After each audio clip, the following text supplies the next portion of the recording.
Keberhasilan Banyuwangi mengelola nelayan dan potensi laut mendapatkan perhatian pusat. Dalam hal ini, Kementerian Kelautan dan Perikanan (KKP) menghibahkan 2 unit kapal ikan asing hasil sitaan kepada nelayan Banyuwangi. Kementerian Kelautan dan Perikanan Republik Indonesia menghibahkan 2 kapal ikan asing yang berasal dari barang rampasan negara kepada Pemkab Banyuwangi. Kapal itu akan diserahkan kepada nelayan tradisional untuk mendorong peningkatan kesejahteraan nelayan.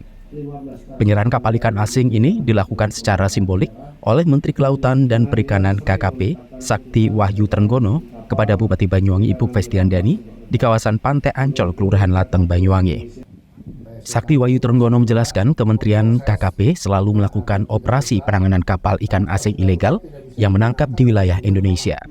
Kapal ikan asing ini rata-rata dari Vietnam, Malaysia, dan Filipina.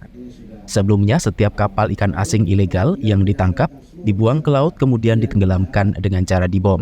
Namun pada era kepemimpinannya, cara itu sudah tidak dilakukan lagi, sebab penenggelaman dengan cara dibom itu sama artinya dengan merusak lingkungan di biota laut.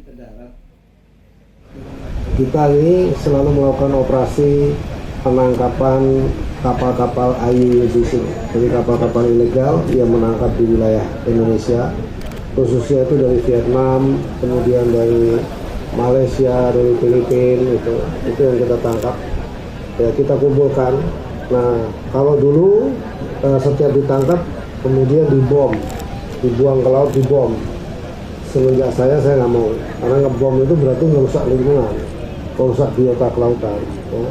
Ini kita kumpulkan, lalu kemudian kita bicara dengan kejaksaan, dengan pemerintah untuk kemudian kita sumbangkan kepada masyarakat nelayan yang masih menggunakan kapal-kapal tradisional. Nah, ini ada 4 yang kita nilai cukup bagus dan kita perbaiki juga, yang sudah selesai dengan kejaksaan, untuk kemudian kita serahkan ke Pemda Banyuwangi agar dibuat kelompok-kelompok yang tadi nelayan individual, one day fishing begitu.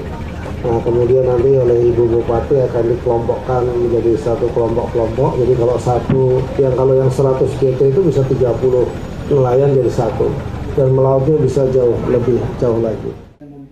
Penyerahan kapal asing sitaan ini yang pertama kalinya di Indonesia.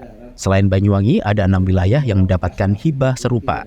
Sepanjang tahun 2023, KKP memproses 289 kasus pelanggaran kelautan dan perikanan. Rinciannya, 218 kasus disanksi administratif, 15 kasus ditindaklanjuti pemerintah daerah, dan 56 kasus pelanggaran diproses secara hukum.